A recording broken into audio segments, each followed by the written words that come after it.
Welcome to part 2 of this module on assessment. This is going to be about assessment strategies. So our goals and objectives. First of all, we want to be able to identify different forms of assessment that correspond to different types of learning objectives. So really thinking about the different types of assessments that we have out there. And then also understanding and implementing some less conventional grading strategies.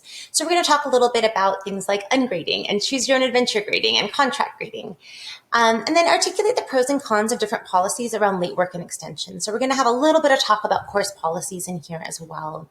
And this is going to be building right into module 3, where Ellen's going to be talking about student self-assessment.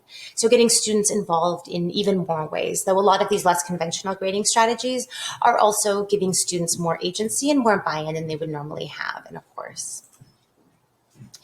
I want to start because assessment comes into play. We think about academic integrity, especially when things moved online. And this is one of my favorite drums to beat about the idea that we are out here to catch our students who are cheaters is just fundamentally not a good orientation to our students.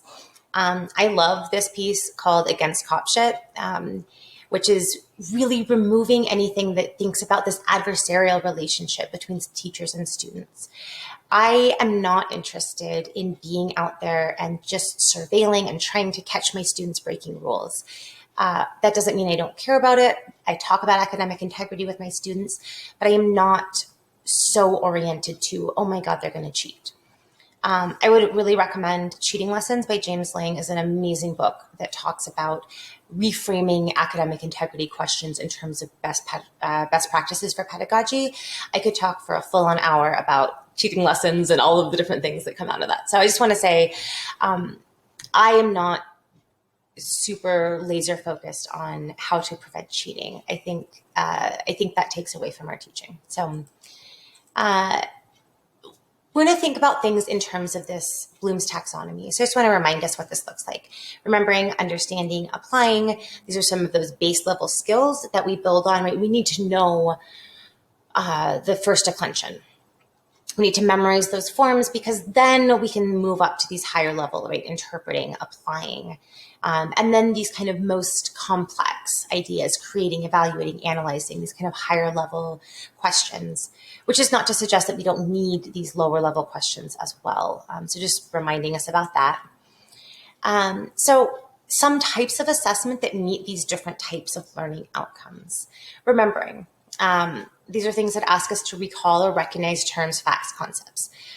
Fill in the blank. Google quiz, any kind of through your learning management system, you can do quizzes there, multiple choice questions, labeling things, any of those that are going to be asking our students to show that they have learned and retained information. So that's remembering. Evaluating. So these are the types of words that we see showing up in evaluating type learning outcomes: interpret, exemplify, classify, summarize, infer, compare, explain. And things like papers, exams, problem sets, class discussions. And so the types of tasks we're asking are going to be these kind of summarized texts, compare and contrast two things, classify things, categorize things, paraphrase a text. If I ask a student to lead discussion and I want you to give me a 5-minute summary of what happens in this text, right? That would be in this kind of evaluating. Find or identify examples of a concept or principle. So then moving into applying, these are the last of our 3 foundation levels of our taxonomy. Applying, executing, implementing, things like problem sets, performances, labs, prototyping, simulations. A lot of these are oriented towards other disciplines. So you can see this is something we've taken from the excellent Carnegie Mellon website, Teaching Center website. So, but using procedures to solve or complete familiar or unfamiliar tasks to determine which procedures are most appropriate for a given task. And so these are going to be things like we're presented with, we have a sentence that's very complicated. How are we going to approach that? What types of tools that we've learned are going to get us to where we want to be on that sentence? And then when we move up into those higher level things, we have our analyzing. So to differentiate, to organize. These are going to be things like papers, projects, debates, where we're trying to discriminate, select the relevant, irrelevant information. How are we going to build an argument? Determining bias, values, underlying intent in the material that we're working with. So that's going to be those kind of analyzing learning outcomes. And then as we move across that top row, we've got understanding. So evaluate, check, critique, assess. Journals, problem sets, product reviews, things where we need to measure something against some sort of criteria or standards. And then creating, so generating, planning, producing these types of learning outcomes, a research project, a performance, a website design, a business plan. And you'll notice that some things show up in multiple categories. So essays, for example, writing assignments have shown up in several different categories. These are not at all mutually exclusive, different categories that we're talking about. But this creating is asking us to build, design, or generate something new. And any of these can be appropriate depending on the class. What I really want to emphasize here is the intentionality in thinking about what do I want them to learn, what do I want them to do, and then how are my assessments actually measuring if they are learning to do that. We're going to talk quickly here about some grading strategies. I'm going to talk about the first 4 bullet points, and then Ellen's going to pick up some of the really exciting bottom bullet points here. But what I want to focus on before we move off this slide is this question at the bottom of what do your policies promote? What values do they communicate? Are we promoting risk-taking? Are we promoting growth or something else? Because I want my assessments to encourage my students to take risks and try and learn things. Ungrading. This has become a very trendy topic lately. If you're not familiar with it, it's essentially moving away from grades. And there's a couple of readings here if you want to dig into this. There's a great book, Why Grading Students Undermines Learning and What to Do Instead. And Jesse Stommel also has some really great work on this. And I want to just excerpted something from this essay of his. The work of grading is framed less in terms of giving feedback or encouraging learning and more as a way of ranking students against one another. Nods to fairness. And we may think in our field, rigor comes up a lot in this conversation, are too often made for the sake of defensibility rather than equity. So I would just a fundamental baseline that I come into my classes with. I don't like the idea that my students can't all get A's. If all of them meet my learning outcomes, if all of them crush it in my class, why can't they all get A's? So the idea, especially when we have kind of a grade distribution that we're working with, has this idea we're ranking students against each other as opposed to how well did they learn what I want them to learn. Contract grading is, so these 3 things we're going to talk about are very similar to one another in a lot of ways. So contract grading, and there's a bunch of resources if you want to dig in deeper to this. This is just a quick overview of some less conventional grading practices. Contract grading is essentially, completion is prioritized over quality. So I might give students a list of, if you do these, 10 assignments satisfactorily, I'm not giving you a grade. They just need to meet some minimum, like done or not done, pass, no pass. If you do all of them, you get a B in the class, done. And part of this is it's focusing on growth and process. So instead of me saying, I need these to be a certain quality, I'm saying, if you do these 10 things, you will improve as a writer. So I want you to do those 10 things, and I will incentivize and reward you doing those things. And I'm less concerned with how well you do them because this is about the development and your growth and your process. Side fun note, this can save time. So when you, as opposed to something where you are giving, detailed grading feedback, this can be a quicker process to, especially for things that do not necessarily need a lot of feedback. If students doing a reflection or something, if they've done a good job, you don't need to do the same kind of time-intensive grading. You're reading it and going, yep, nailed it, check, done. So this can also, from that side of things, save time. And then this is something I love so much. I have been playing around a lot with this. So choose your own adventure or gamification at the classroom. I have taken a lot of this from a website at the University of Michigan, and I'll be sharing that in the further reading notes. But gamefulpedagogy.com, and they talk about gameful learning as an approach that takes inspiration for how good games function. So if you think about if you've ever played a video game and you fail at the level and you're like, man, I got to go do it again. I'm gonna pass it this time. I'm gonna pass it this time. That kind of motivation we don't have in the classrooms a lot. If you fail at an essay, usually you throw the essay away and grumble about it and never think about it again, as opposed to thinking about, man, I'm gonna get better. I'm gonna nail it this time. And so the idea is, can we get learning to move into that model that we see in other places, in playful, in gameful environments.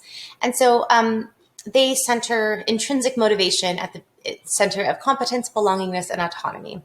And I'm going to talk very briefly about what that means, but this is something I love and I will talk about at great length. If you have any follow-up questions, I would love to talk about gamification. So I use a platform that they developed there called Gradecraft. And essentially what happens is, we all start at 0 points. We are working our way up. We're going to level up into what we want to get. And so there are different point gaining opportunities in the class. So you'll see this is from one of my classes. This was a Greek and Latin roots of medical terminology class. And so you have this is the activity. Here's how many points each one is. Here's how many opportunities you'll have to learn or to earn that type of points. And this is the maximum number of points you can get there. So you'll notice short essays are 500 points each. You'll have 5 choices. You can't get more than 2,000 points. So pick the 4 that you like. Right? So there's a lot more the number of points here, as opposed to the number of points it requires to get an A, is there. You can get far more points than you need to get an A. So students have this agency to pick, what do they want to do most? Do you want to think about kind of essays, synthesizing the material we're learning, or do you want to take quizzes? And do you want to kind of, what is going to be most useful for you? And particularly in this class, I had a lot of pre-med students. A lot of them just need to learn the words. They want to take quizzes. They want to learn the roots. That's what they want to focus on. Other students really wanted to think about questions of medical humanities and how the history of medicine can shape the actual experience in the hospital that someone experiences. And so that's this way students have a chance to choose what is going to be most meaningful, most rewarding, and they do better work. When they're doing things that they are excited about, they do better work. And then here, just something fun. So this is from a myth class that I used this structure for. And you'll see as they build up, as you get more points, right? You hit 2,000. That is the lowest passing grade is 2,000 points. So you start off from 0 to 2,000. You have no Nostos yet. You haven't gotten your homecoming. And as we move up, you are technically a hero, but you're Jason, right? So the lowest bar for being a hero. Oops, forgot to change my sales on the way home, all the way up to apotheosis. And so one of the fun things with this grading structure, and especially this platform, you get to name your grades. So, there's the traditional letter grades here, but also things that we're going to learn about, right? We're going to learn about a handful of labors under your belt. We're going to learn about the labors. We're going to learn about kleos aptheton. So as they are going through the class, they're going to also be learning what these different terms are, and we'll be in on the joke about technically a hero, but Jason, which they may not have gotten at the beginning of class. And so I love the way that this gives students much more agency in how they're being assessed. What do you think is the way that you can show me what you've learned? All of these are getting at learning objectives from the class, but you don't have to do every single one. And I think that's something that really gives students a lot more voice in their experience of grading. And by and large, I've had really good experiences with this type of class design, though it doesn't work for all classes. I will freely admit that. And the last thing I want to talk about is late work and extensions, just because this comes into play with assessments. There are a lot of factors here. I have more or less done away with deadlines, with firm deadlines in my classes, but there are a lot of considerations that you want to have when you're thinking about this. So what can you personally accommodate? If you're teaching a 200 student class, it is a nightmare to juggle a lot of different late work things, extensions, this and that. So that may be something that you need to monitor your grading load. That's something to consider. Also, what structures will help students work towards mastery of your learning objectives? If you don't have deadlines, a student may not have done the prerequisite for the next assignment when they're doing it. And if those things build on each other, you need them to do those in that correct order. So doing something after the fact may be detrimental to their learning. What are the risks of being too flexible with policies? At some point, I've had classes where I just said, there's no deadlines, nothing, especially during COVID, just do what you can, turn stuff in, I can grade it whenever. For a lot of students, they needed more structure than that. This was something where they needed me to help tell them this needs to be done now. Left to their own devices, that was a little bit too much freedom and flexibility, and a lot of students actually ended up struggling with that. So went in and instituted some gentle reminders of structure and deadlines to try and help those students out. And then the last thing I want to talk about, and Ellen has a lot of thoughts about this that I would recommend you ask her some questions as well, but who benefits from policies that are not maintained? If you say that things are due on this day, and then you're like, whatever, or you say, extensions will only be granted in extreme circumstances, and then you grant them all every which way. The students who benefit the most from that are the students who feel comfortable asking. So the students who either have the swagger, they feel like they belong in the class, or there are a lot of structural reasons, people who know that extensions are a thing you can ask for, what that actually means to ask for an extension. Then those students are going to be benefiting as opposed to the students who didn't ask. And so that is kind of an issue of equity that we want to think about as well when we have policies. So across the board, my one hard and fast suggestion about late work and extensions, be very upfront with students about what you're doing, why you're doing it, and what the process is for asking for an extension. I never knew that was a thing I could do when I was in school as an undergrad and for most of grad school, that you could just ask for a little bit more time if you needed it. So letting all students know exactly what is involved there and how they can ask for an extension. So our reflection for this module is actually going to go together with the third module. So I'd recommend you watch them both and then think about some of these questions after you've seen both of them together, because they really work really nicely together. So I would ask you to think about a class that you're planning to teach in the future and select 1 or 2 learning objectives for the course to focus on. And I want to think about that alignment process. So what kind of tasks will reveal whether they have achieved those learning objectives? Are there new ones you haven't used before that might be a better measure of student achievement? Are there things here that you are thinking as you've kind of gone through this that you're thinking, man, I would really like to use more ungraded journals. I think that would actually really help the formative kind of process. I think more quizzes, low stakes quizzes along the way are really going to help me have a better kind of finger on the pulse of how my students are doing with the content. Are they getting these verbs, etc. And then particularly from these last 2 modules, so 2 and 3 here, are there new grading strategies or approaches you haven't used before that you would like to try? And then something I want to be super cognizant of, what obstacles might you face in trying some of these less conventional approaches? Depending on your school, your policies, your administration, you may not be able to apply some of these less conventional approaches. Not every institution is going to be supportive of a gamified design like I was talking about. So what obstacles realistically might you face in trying to implement some of these new ways of grading strategies, these new assessments? And are there ways that you can maybe sidestep that? And I would really love to talk to folks in the discussion if there are obstacles you're thinking about ways that we can maybe maneuver and hopefully convince people to let you try some of these really cool, interesting, and I think very effective ways of assessing students. So I will see you in the discussion.